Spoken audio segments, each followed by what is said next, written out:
Welcome to episode 6 of the vlog. I'm your host, David Dylan Thomas, and we are back in widescreen. I have a new wide-angle lens, and it is awesome.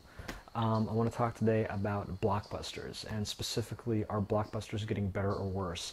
I'm put in mind of this because summer movie season starting. It's my favorite time of the year. I'll be honest, I'm not cheesy, but yeah, I love it.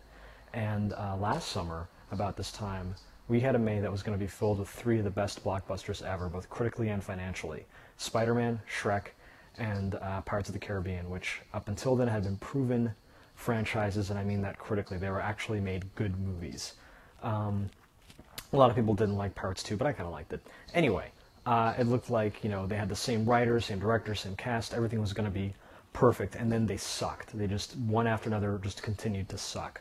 And I was sort of wondering, with the summer movie season coming up, this May has got Iron Man, Narnia, Speed Racer, and Indiana Jones, and at least 3 of those I expect not to suck.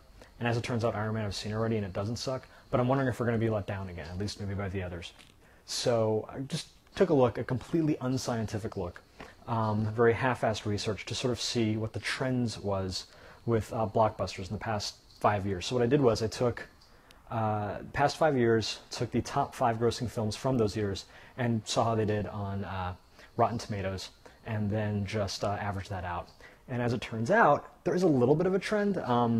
2003, 2004, 2005, great years for blockbusters. They average around 70 or 80% on Rotten Tomatoes, if you look at each of those years. Last 2 years really kind of sucked. They dropped sharply, and it's in the 50s for 2006 and 2007. So does this really mean anything? I don't know, probably not. It's pretty unscientific. I mean, on the one hand, you could argue that, yeah, they're making worse films, or you could argue that they're making the same quality films, but people's tastes have just gotten worse. So it's hard to say whether or not this has any bearing on anything, but Iron Man, at least so far, has been a good start, and gives me hope for the rest of the summer. So we'll see what happens, but for your unscientific movie analysis, this is Dave Thomas signing off. Will someone please save these people from themselves?